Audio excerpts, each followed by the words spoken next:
umaga mga kapatid, tayo po ay dadako po sa ating pong pag-aaral ng salita ng ating Panginoon. At ang ating nga pong topic for this month is about sanctification mga kapatid.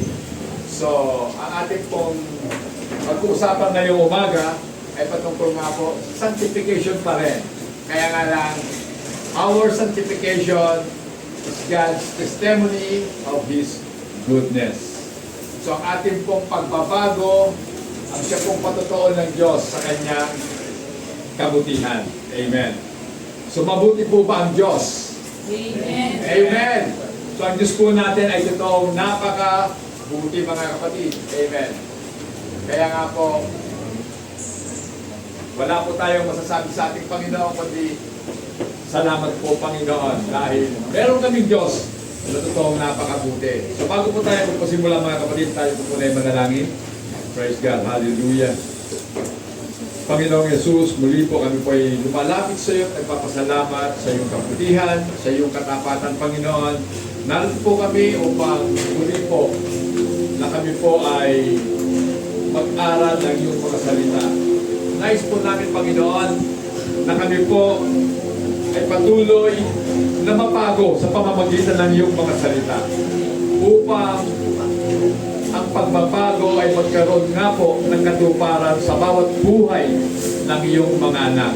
Panginoon, hinihiling po namin na sa pamamagitan ng iyong mga salita at sa pamamagitan ng iyong banal na Espiritu, iyo po kami lubusang babaguhin ayon sa nais mo. Ito po ang aming samang dalangin sa iyong makapangyarihan at banal na pangalang Jesus. Amen and amen. So mga kapatid, pasimulang kaagad po natin sa tanong. Gaano ba tayo kasigurado na tayo nga po ay binago ng ating Panginoon? Amen? Kasi halos lahat po nagsasabi sila'y Christian. Amen? Pero, hindi naman po makita ang pagbabago sa kanilang mga buhay. So, isang tanong mga kapatid na nangangahulugan na ito po ay katanungan para sa ating pong lahat. Sa atin na mga sumasampalataya at naniniwala na ang Biblia ay nagtuturo ng bawat Kristiyano mga kapatid ay inihiwalay ng Diyos mula sa sanlibutan. Amen. So tayo pong lahat ay set apart. Ibig sabihin mga kapatid, tayo po ay inihiwalay ng ating Panginoon upang maging kakaiba. Amen.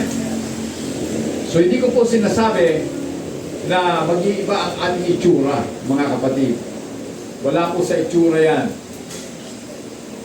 Pagamat ang tunay na pagbabago ay nagaganap po sa ating pong kalooban paumpisa.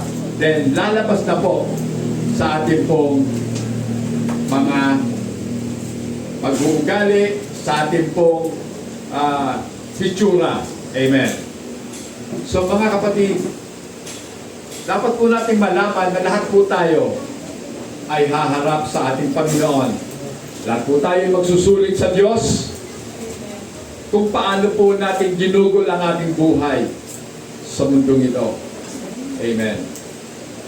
Dahil nga po kanina sa ating pong Sunday School, pinag-aralan po natin yung basic, mga pangunahing aral patungkol po sa sanctification. So at doon po mga kapatid, tayo po ay on the process. Tayo po ay kasalukuyang pinoproseso ng ating Panginoon. At kaya nga po, ibinigay ng Diyos ang kanyang mga salita upang atin nga pong itong maging gabay sa ating pong pamumuhay at kung paano nga po natin susundin ang kanyang mga kautusan na nakasulat sa banal na kasulatan.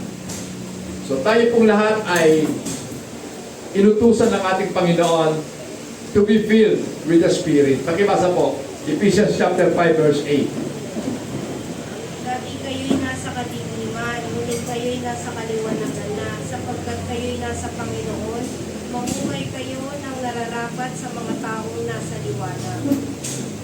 For you were once darkness, but now you are the light in the world.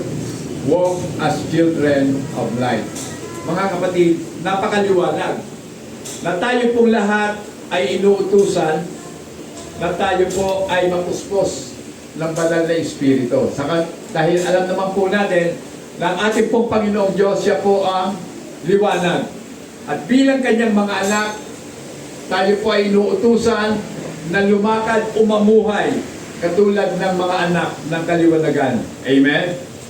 At dapat po natin na i-consider o alalahanin na lahat po tayo ay patay sa kasalanan, ngunit ngayon ay binuhay ng Diyos.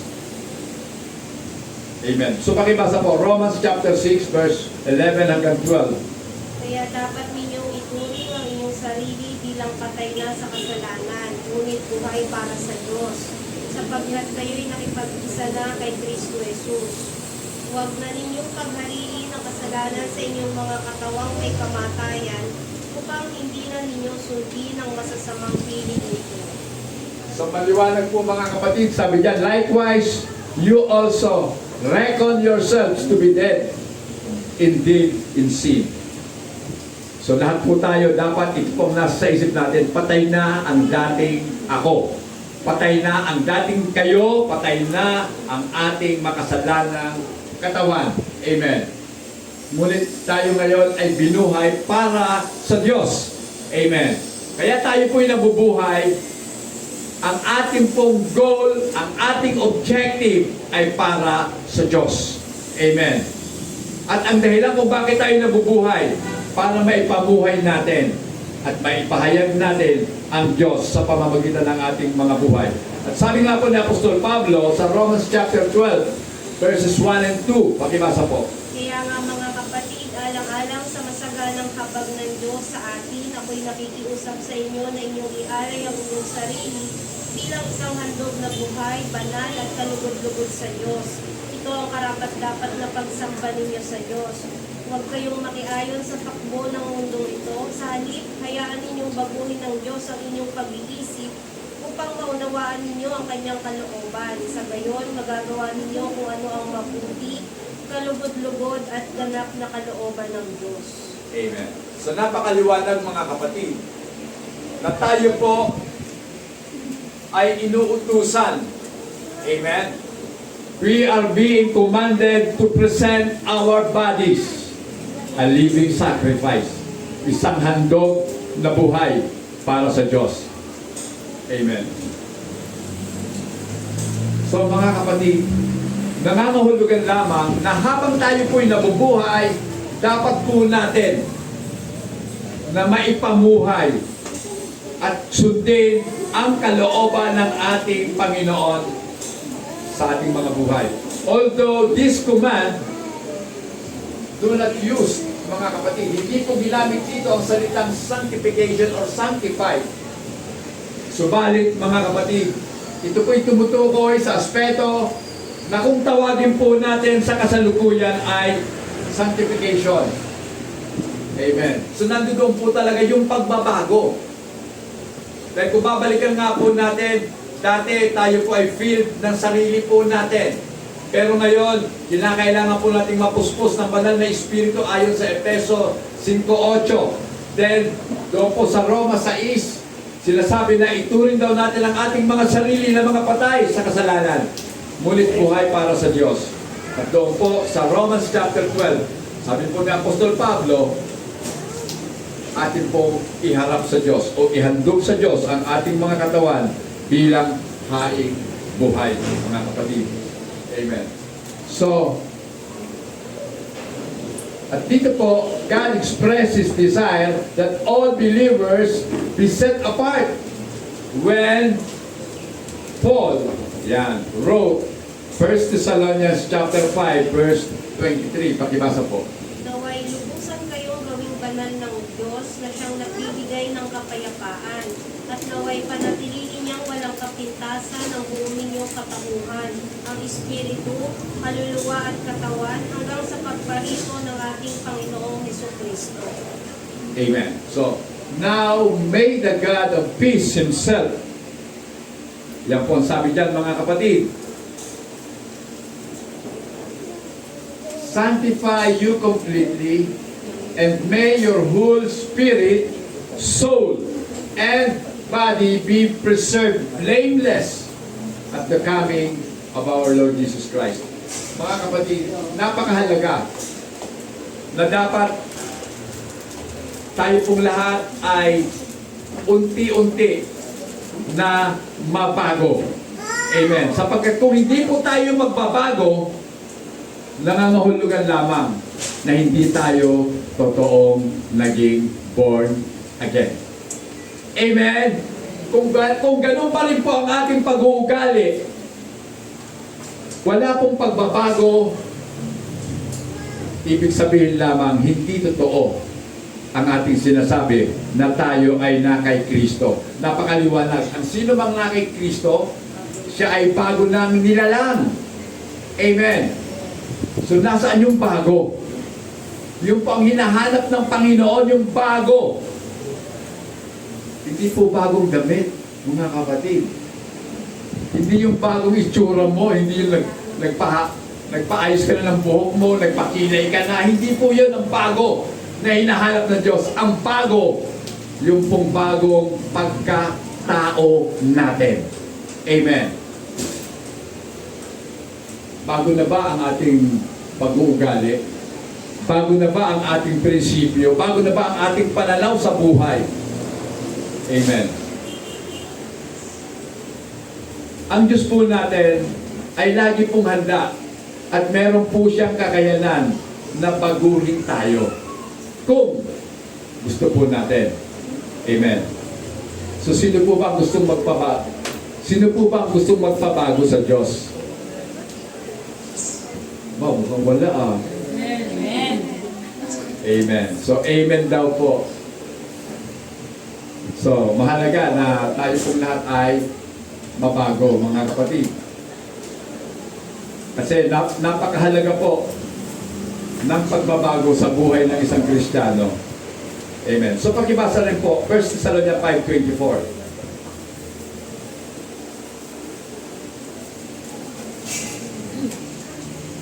Tapat ang tumawag sa inyo at gagawin niya ito.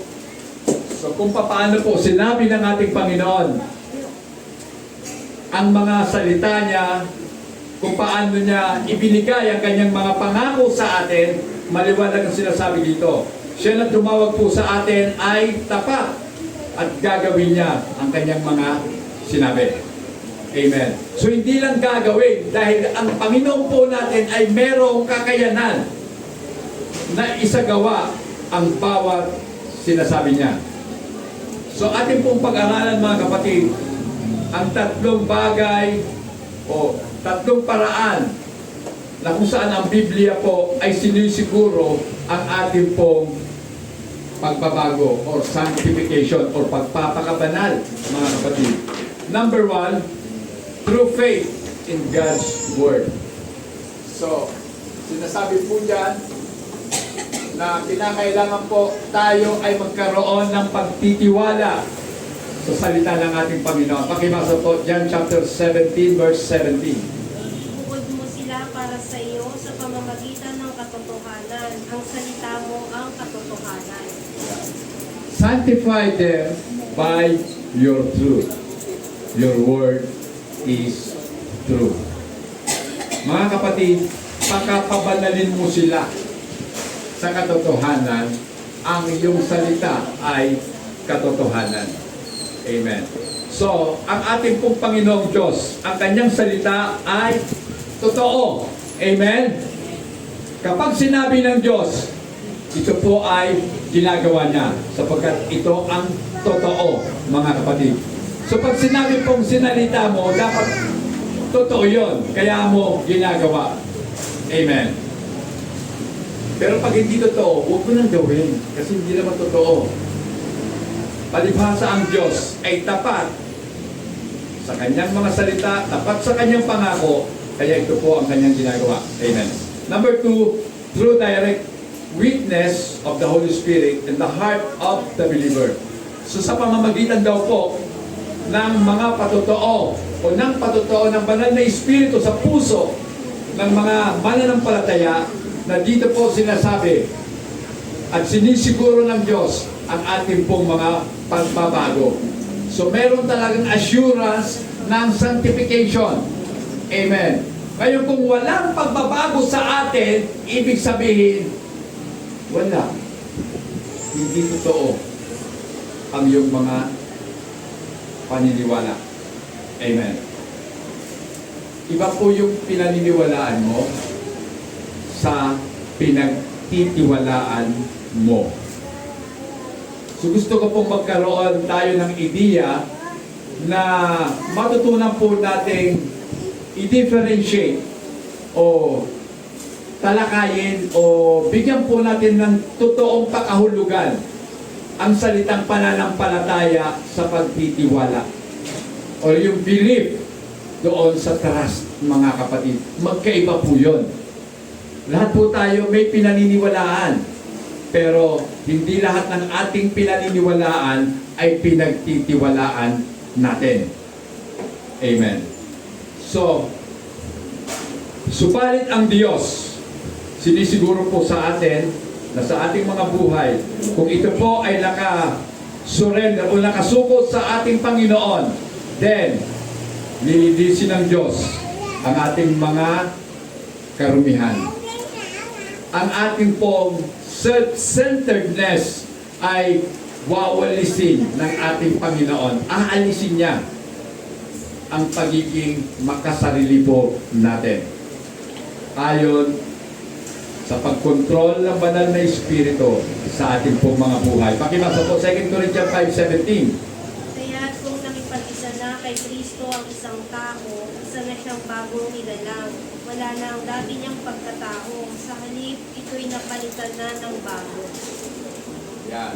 Therefore, if anyone is in Christ, he is a new creation. All things have passed away. Behold, all things have become new.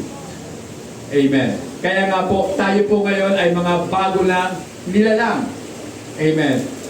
So, sa makatuwid, bilang bagong nilalang, wala na po yung dati nating pag-uugali. Amen? O kung nandyan pa man, nasusupil na po ito ng ating pong Espiritu. Sapagkat habang tayo po ay nasa laman, habang tayo po ay nabubuhay pa in the flesh, tayo po ay magkakasala pa din. Amen. Napakaganda po ng aral kanina, di ba? Yung repentance sa confession. Although parang magkapareho, pero magkaiba. Magkaiba po yun. Repentance sa confession. Yung confession, mga kapatid, yun po yung pag-acknowledge natin ng ating po mga pagkakasala. Matapos na tayo ay pinatawad ng ating Panginoon. Yan po yung confession. Natututo na po tayong kumilala ng ating pong mga pagkakamali. Pero yung repentance, mga kapatid, ang tawag po doon sa Tagalog, pagsisisi. Yan. Pinagsisihan natin ang ating pong mga nagawang pagkakasala. At paano ba tayo nagsisi, mga kapatid? At bakit tayo nagsisi? Sapagkat binago ng Diyos ang ating pong pagkatao. Nakita natin at nakilala natin kung sino talaga tayo sa harapan ng Diyos. Diba? Dati naman, hindi naman natin sinasabi na tayo ay makasalanan eh. Diba? So kung hindi po natin kinikilala tayo ay makasalanan, bakit tayo magsisisi? Tama? Pero salamat sa Diyos, pinaunawa sa atin, niliwanag ang ating kaisipan at puso at nakita natin ang tunay na katayuan natin sa harapan ng ating Panginoon. Amen. So kaya we need sanctification. Amen. So, at pangatlo, mga kapatid, through measurable attitudes and action, that may be expected as the fruit of sanctification. Alam niyo mga kapatid, ang pagiging bago nila lang po natin ay nangangahulugan na ang banal na Espiritu ang siya na may control ng ating pong mga buhay. At dahil ang Holy Spirit na may control ng buhay po natin, meron pong bunga ang Espiritu sa ating pong mga buhay. Pakibasa po, Galatians chapter 5, verse 22 hanggang 23. Subalit ang bunga ng Espiritu ay pag-ibig, kagalakan, kapayapaan, pagtitiyaga, kabaitan, kabutihan, katapatan, kahinahunan at pagpipigil sa sarili, walang patas laban sa mga ganito. Amen. But the fruit of the Spirit is love, joy, peace, long-suffering, kindness, goodness, faithfulness, gentleness, self-control. Against such, there is no law. So mga kapatid, ito po yung bunga. So nakikita po ba natin? Siyam na bunga yan. Ang tanong ko po ganito, ilang pa sa siyam na yan ang meron tayo? Ilan kaya? Alam ko mga kapatid, meron tayong love, syempre. May love yon. Pero isang love ang nawala sa atin, di ba? Yung love sa sarili natin. Amen. Then, kung meron tayong love, meron tayong joy dapat. At kung may joy, may kagalakan ka, may kapayapaan. Amen. May pagtitiis, may kabutihan, may kabaitan, then faithfulness, katapatan, kahinahunan. Amen. Bakit pinanghuli ang self-control? Amen. Meron ba tayong mga self-control? Okay. Kontrolado ba natin ang ating sarili? Galit na galit ka na. Sabi pala ni Apostol Pablo, dapat mag-control. Di ba? Kasi sulat po yan ni Apostol Pablo, Galatians, sa mga taga-Galatia. Then, mga kapatid, pag-usapan na po natin ngayon, yung assurance through faith, kasiguruhan o katiyakan sa pamamagitan ng pananampalataya sa salita ng Diyos. Okay. So dito po, kailangan po mag-focus tayo. So mga kapatid, saan ba naka-focus ang ating mga buhay? So ang faith mga kapatid dapat naka-focus doon sa Word of God. Amen. Kung meron po tayong pinaniniwalaan, dapat ang pinaniniwalaan po natin, walang iba kundi ang salita ng ating Panginoon. Paul calls it the word of faith. Sa Romans chapter 10 verse 18, ay verse 8 pala, kala ko 18. Sapagkat ganito ang sinasabi, malapit sa iyo ang mensahe, nasa iyong bibig at nasa iyong puso. Ang tinutukoy dito'y ang salitang ipinangangaral namin tungkol sa pananampalataya. Amen. So, but what does it say? The word is near, in your mouth and in your heart. That is the word of faith which we preach. So, ang ipinapangaral po ni Apostol Pablo, walang iba kundi yung salita ng pananampalataya. So, salita po ng ating Panginoon na dapat po nating sampalatayanan. At kung tayo po'y sumampalataya na, ito pong tinatawag ni Paul na word of faith effectually works in one exercising faith. Mga kapatid. So, makikita po natin yan. Napapago na po. O, pakibasa po, 1 Thessalonians 2:13. Mga kapatid na minamahal ng Panginoon, dapat kami magpasalamat palagi sa Diyos dahil sa inyo. Kabilang kayo sa mga unang pinili niya upang pagkalooban ng kaligtasan sa pamamagitan ng Espiritu Santo at ng inyong pananalig sa katotohanan. Amen. For this reason, we also thank God without ceasing, because when you received the word of God, which you heard from us, you welcomed it not as the word of man, but as it is in truth, the word of God, which also effectively works in you all, in you who believe. Mga kapatid, ang ating pong pinag-uusapan dito ay hindi po salita ng tao, kundi salita po ng Diyos. Amen? Kaya nga po mga kapatid, tinatanggap po natin na ang laman ng Biblia ay salita po ng Diyos. Amen. At dahil salita po ng Diyos, then it is effectively working in us. Tayo po ay nababago ng salita ng ating Panginoon. Okay. Faith requires us to believe that God exists. So pag sinabi pong kinakailangan mong sumampalataya, kinakailangan mong magtiwala, ito po ay nangangahulugan na tayo po ay dapat maniwala na ang Diyos ay umiiral. Hebrews 11:6. Hindi maaaring kalugdan ng Diyos ang walang pananampalataya sa Kanya, sapagkat ang sino mang lumalapit sa Diyos ay dapat sumampalatayang may Diyos at siya ang nagbibigay ng gantimpala sa mga humahanap sa Kanya. Amen. But without faith, it is impossible to please Him. Imposible po na mabigyan po natin ng kaluguran ng ating Panginoon kung wala po tayong pananampalataya o pagtitiwala sa Kanya. Sapagkat ang sino mang lumalapit po sa Diyos, dapat maniwala may Diyos. Amen. Kung bakit tayo nagpe-pray, sapagkat naniniwala tayo na may Diyos na dumidinig ng ating pong mga panalangin. Amen. And God has spoken to us through special revelation. At ang Diyos nga po natin ito ay nangungusap sa atin sa pamamagitan ng kanyang mga salita through the Bible or Scripture, mga kapatid.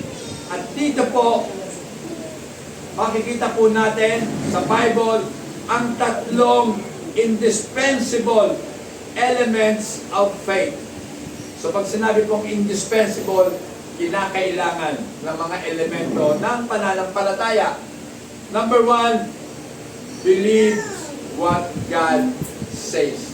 Maniwala tayo kung ano ang sinasabi ng ating Panginoon. Naniniwala po ba tayo, mga kapatid? Amen. So ang una pong elemento ay nangangailangan po ito ng tinatawag na intellectual or mental asset. So gamit po natin yung ating kaisipan, ating pong kinikilala kung ano ang sinabi ng Diyos sa banal na kasulatan. Halimbawa, sinabi po ng ating Panginoon, mapuspos kayo ng banal na Espiritu, tulad ng sinasabi po sa Efeso 5:18. Pakibasa po ulit. Huwag kayong maglalasing sapagkat sisirain lamang niya ng inyong buhay. Sa halip ay dapat kayong mapuspos ng Espiritu. Huwag kayong maglalasing. Maliwanag po yun ha. Huwag daw tayong maglasing. Hindi sinabi huwag kang uminom. Sabi, huwag kang maglasing. Iba po yung umiinom. Kasi pag sinabing umiinom, pwedeng uminom ng tubig.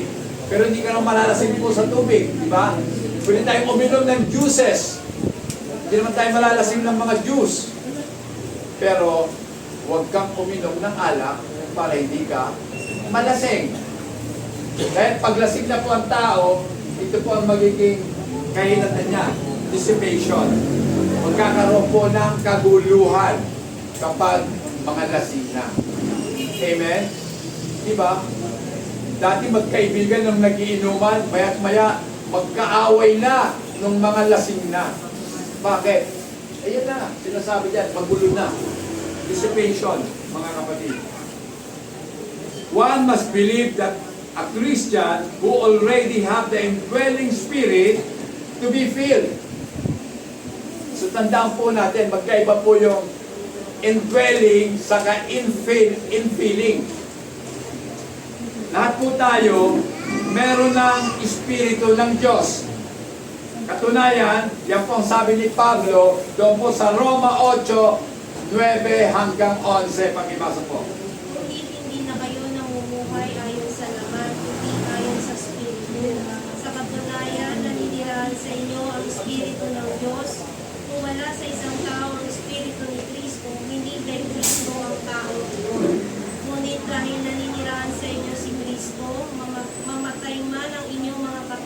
dahil sa kasalanan. Ang Espiritu naman ninyo ay buhay sapagkat itinuring na kayo matuwid ng Diyos. Amen. Kung 11. naninirahan sa inyo ang Espiritu ng Diyos na siyang muling bumuhay kay Hesus Kristo, siya ang muling bubuhay sa inyong mga katawang may kamatayan sa pamamagitan din ng kanyang Espiritong naninirahan sa inyo. Pansin niyo ba mga kapatid? Sabi po sa Romans chapter 8, nasa atin daw po ang Holy Spirit. Noong tayo po ay na-born again na. So ibig sabihin, once na ang tao po ay naipanganak ng muli, meron na siyang indwelling ng Holy Spirit. Nabubuhay na si Kristo sa iyo. Ibig sabihin mga kapatid, si Kristo ang banal na Espiritu na siyang nasa sa iyo. Alam nga naman, dalawa ang nasa sa iyo. Yung Holy Spirit, saka si Kristo. Naalala niyo ba sabi ng Panginoon, hindi ko kayo iiwan ng ulila. Ako'y papariyan sa inyo. Diba? At ang sabi ng Panginoon sa Mateo 28:20, and lo, I am with you always, even to the end of the earth. O of the age, mga kapatid. So ako'y lagi ninyong kasama hanggang sa wakas ng panahon. Sino may sabi? Si Jesus. So ibig sabihin, si Jesus nasa atin in the form of Spirit. Amen. Nagkakaintindihan po ba? Kasi wala na po yung physical body ng ating Panginoon. Kaya yung Espiritu niya ang siyang nasa sayo. Kaya napakaliwanag na ang aral ng iisang Diyos ay ang katotohanan. Hindi po totoo yung Trinity. Amen.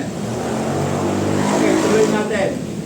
Kaya pag sinabi pong indwelling, yung Holy Spirit nasa atin na. Pero pag sinabing infilling, pagpuspos ng banal na Espiritu, ito po'y karaniwang ginagawa kung tayo po ay binibigyan ng Diyos ng mga special na misyon sa buhay. Di ba? So, pinupuspos ka ng banal na Espiritu dahil mayroong gusto ang Diyos na ipagawa sa iyo. Amen. Ibig sabihin para magang hindi ko ma-explain ito sa Tagalog. Kasi yung inspiration ng Holy Spirit nag-o-overwhelm sa iyo.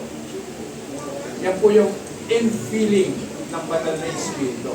Pinupuspos ka ng banal na Espiritu. Although nandiyan na ang Holy Spirit sa iyo, pero mas lalo ka pa pinupuspos o na-overwhelm ka ng Holy Spirit. Okay. Number 2 mga kapatid. Una, kinakailangan mong paniwalaan ang sinasabi ng Diyos. Ikalawa, kinakailangan po natin sundin. Obey what God requires. So, kinakailangan po natin sundin kung ano ang hinihingi ng Diyos sa atin. The second element requires the act of the will. Dito na po papasok yung free will ng tao, mga kapatid. Sa second element na ito, gagawa na po tayo, mga kapatid. Ayon sa ating pong pagpili o kapasyahan. We must do what God requires. We are all dead to sin and now free from sin due to our union with Christ. Romans chapter 6 verse 2, pakibasa po. Hindi tayo'y patay na sa kasalanan, paano pa tayo mamumuhay sa pagkakasala? Kung patay na tayo sa kasalanan, paano pa tayo mabubuhay sa pagkakasala? So kung nabubuhay po tayo sa kasalanan, ibig sabihin niya, hindi ka pa talaga patay sa kasalanan. Dahil buhay ka pa eh. Gumagawa ka pa ng kasalanan, mga kapatid. Pero ang katotohanan, kaya tayo nakagagawa ng kasalanan sapagkat tayo po'y nabubuhay pa rin sa laman. Natatanda, di ba sabi ni Paul, yung gusto kong gawing mabuti, hindi ko magawa. Amen. Bakit? At yun namang masama na ayaw kong gawin, yaon ang aking nagagawa. Kaya sabi ni Paul, kaawa-awa ako. Sinong magliligtas sa akin? Amen. Woe to me, sabi ni Paul. Sinong magliligtas sa akin? Sapagkat naniniwala po si Paul na ang katawang ito ang siyang salary. Amen. Salamat sa Diyos sapagkat iniligtas ng Diyos ang ating pong mga kaluluwa. Amen. At tandaan po natin, ang huling ililigtas ng Diyos sa tao, sa mga born again, ay ang kanyang katawan. Amen. Dahil papalitan ng katawan ng isang katawan na walang kasiraan. Isang katawang angkop sa kalangitan, mga kapatid. Yung po yun. Amen. Papalitan yan. Kasi itong katawan natin ngayon, hango sa alabok. At ang alabok o lupa ay itong earth, mga kapatid. Kaya nga, yung katawan natin, ang gusto po nito, mga bagay ng sanlibutan. Sapagkat hango nga ito sa sanlibutan.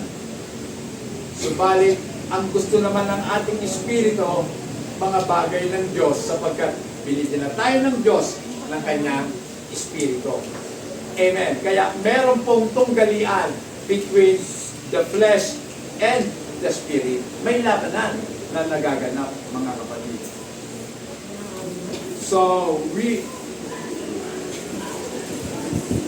must present or offer our body to God. Sabi nga po ni Paul, ihandog ninyo ang inyong sarili bilang haing buhay sa Diyos and turn over to the Holy Spirit full control of every aspects of our lives. Ephesians 5:18 po, pakibasa.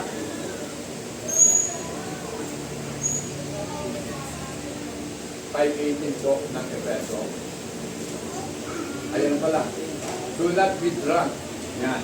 So, huwag lang tayong magpakalasing. Huwag tayong malasing sa alak. Na ang hantungan po ay kaguluhan. Kundi mapuspos tayo ng Espiritu. Diba? Yan po sinasabi ko, inspired eh. Diba? Ang lasing, bakit matapang? Inspired po sila ng ano? Ng alak. Amen? Kala mo, lalakas ano?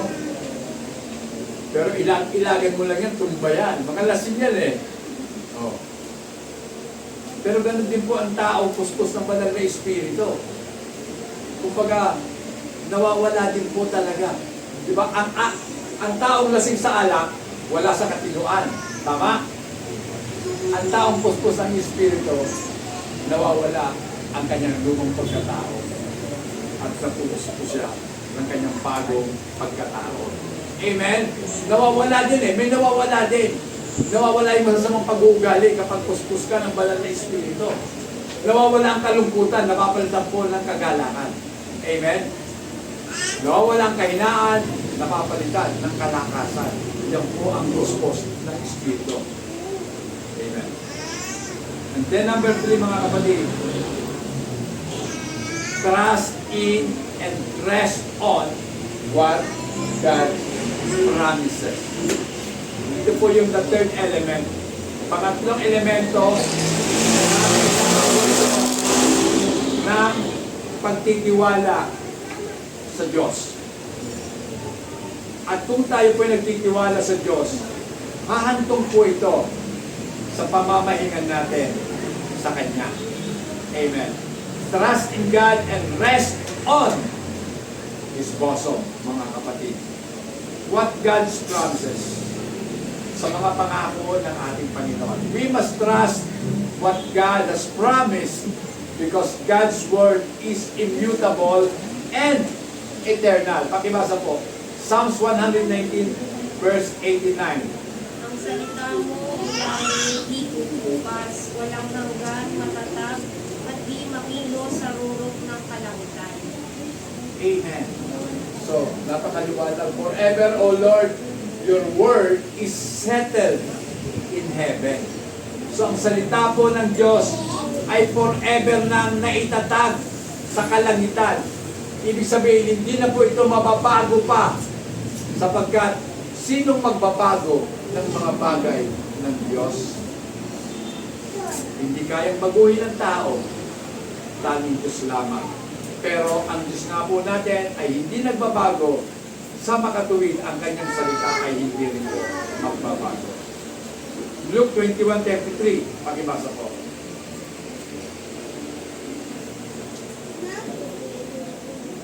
Lucas 21:33. Lilipas ang langit at ang lupa, ngunit ang aking mga salita ay hindi lilipas kailanman.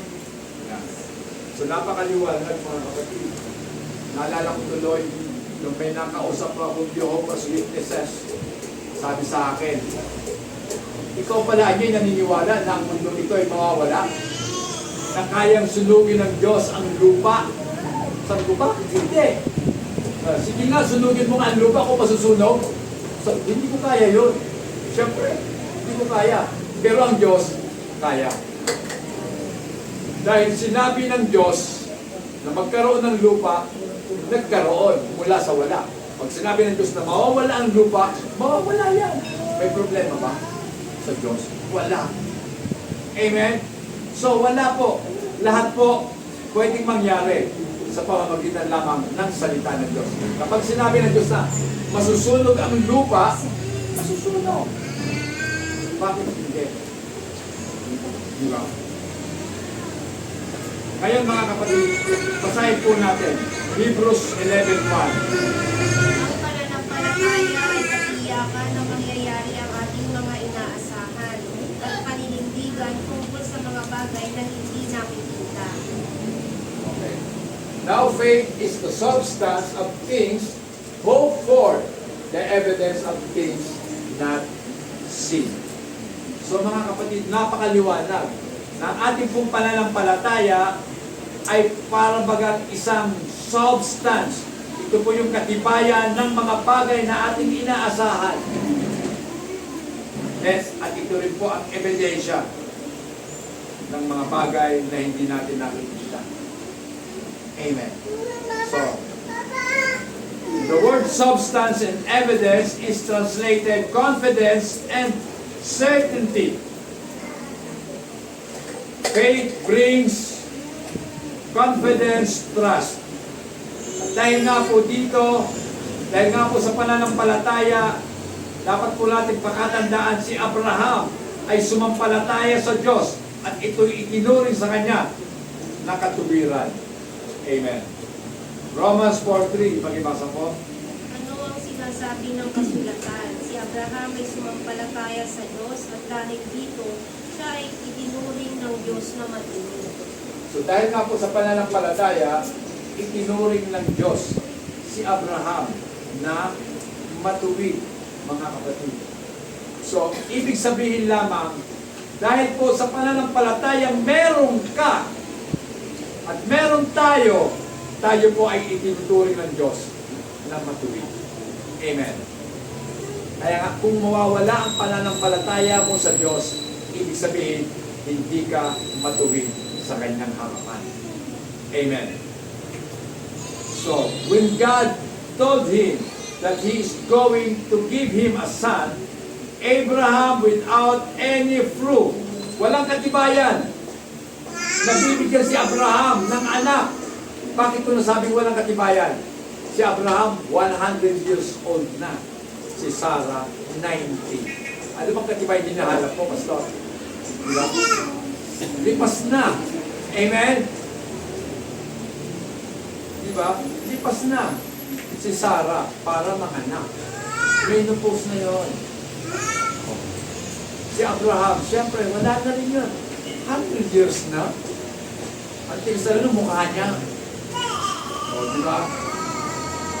Pero, ito, without proof, naniwala siya. Dahil Abraham chose to believe. Pinili niya ang maniwala sa Diyos. Simply because God said it. Diba? Bakit siya naniwala? Kasi sinabi ng Diyos. Amen? Kapag sinabi ng Diyos, dapat nating paniwalaan. Amen. Sinabi ng Diyos na ililigtas kita. Dapat kang maniwala. Sinabi ng Diyos, hindi kita iiwan, hindi kita pababayaan. Bakit parang ang buhay mo, iiwan ka ng Diyos? Diba? Dapat hindi. Dapat makikita sa atin yung katatagan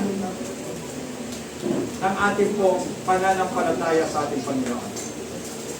So, to trust in God is to enable us to rest on what God has promised. The act of resting on God's Word produces a calm assurance within the believer's heart. Mga kapatid, kapag tayo po ay natuto ng mamahinga, kasi sabi ng Panginoon, alam kasi ng Diyos na tayo pong lahat ay napapagal. Amen? Lahat po tayo nahihirapan sa buhay. Amen? Sa dami-dami ng pagsubok, lahat po tayo, hirap na hirap na. Gusto naman po natin mamahinga. Amen. Pero huwag po natin isipin na ang tao ay nakakapagpahinga lang kapag siya'y patay na. Naniniwala ba kayo? Bakit sa sementeryo, makikita niyo doon sa lapida, RIP, Rest in Peace. Ang tanong ko nga, sigurado ba talaga na yung namatay na yon, namamahinga sa kapayapaan? Baka yung kanyang kamatayan, pagpasok na sa kahirapan yon. Amen! Naalala niyo ba? Si Lazaro at yung mayaman. Di ba? Nung mamatay, pareho namatay, saan napunta si Lazaro? Sa bosom of Abraham. Nasa piling ni Abraham. Saan napunta yung mayaman? Sa kaparusahan. Sa Hades.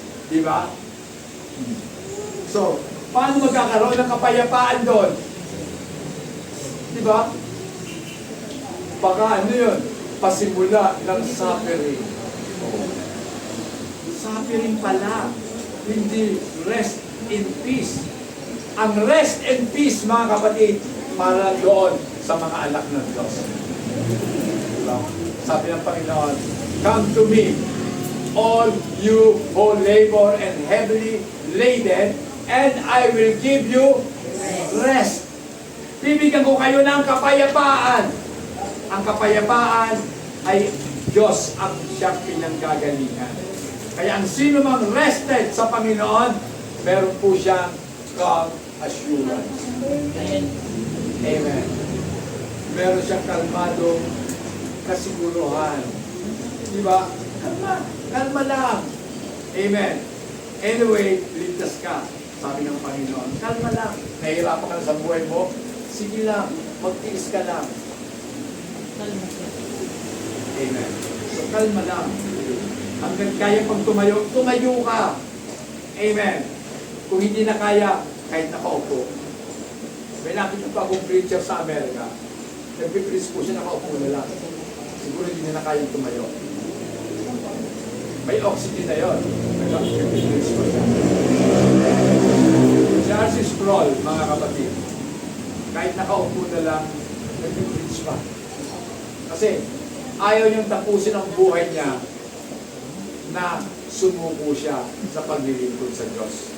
Amen. Kinakailangan, habang nabubuhay, habang may buhay, maglingkod tayo sa ating Panginoon. Pakibasa po Isaiah 55:11. Gayon din naman ang mga salita na lumalabas sa aking bibig. Ang mga ito'y hindi babalik sa akin na walang katuturan. Tutuparin ito ang aking mga balak at gagawin ito ang aking ninanais. Amen. So shall my word be that goes forth from my mouth. It shall not return to me void, but it shall accomplish what I please, and it shall prosper in the things for which I send it. So mga kapatid, lahat po ng sinasabi ng Diyos ay makabuluhan. At ito po ay mayroon pong pinatutunguhan. Sa mga anak ng Diyos, ang kanyang salita ay para po tayo mapagpala, mga kapatid. Amen. Sa mga kalaban ng Diyos, ang kanyang mga salita ay para po sa kanilang kapahamakan. Until a person was settled in his heart and mind that God is trustworthy and always does what He promises, then we will be able to rest in His promises. Maliban na ang tao ay magpasya sa kanyang puso't isipan na ang Diyos ay totoong mapagkakatiwalaan at kanyang palagi ang ginagawa ang anumang kanyang ipinangako, then and only then that we will be able to rest on His promises. Amen. So mga kapatid, siguro magugulat kayo. Maaga pa, matatapos na ang ating pagtuturo. Antong na po tayo sa conclusion, mga kapatid. Amen. Okay, conclusion. Paul tells us that joy and peace are the fruits of faith. Amen. Now, may the God of hope fill you with all joy and peace in believing. Pakibasa po. Romans 15:13. Sinawa kayo ng Diyos na siyang bukal ng pag-asa, at nawa ay pagkalooban niya kayo ng kagalakan at kapayapaan sa pamamagitan ng inyong pananampalataya, upang mag-umapaw ang inyong pag-asa sa pamamagitan ng kapangyarihan ng Espiritu Santo. May the God, now may the God of hope fill you with all joy. Mapuspos nawa tayo ng buong kagalakan at kapayapaan dahil po sa ating pong paniniwala sa ating Panginoon. Upang ang lahat po sa atin ay managana sa pag-asa sa pamamagitan ng kapangyarihan ng banal na Espiritu. Amen.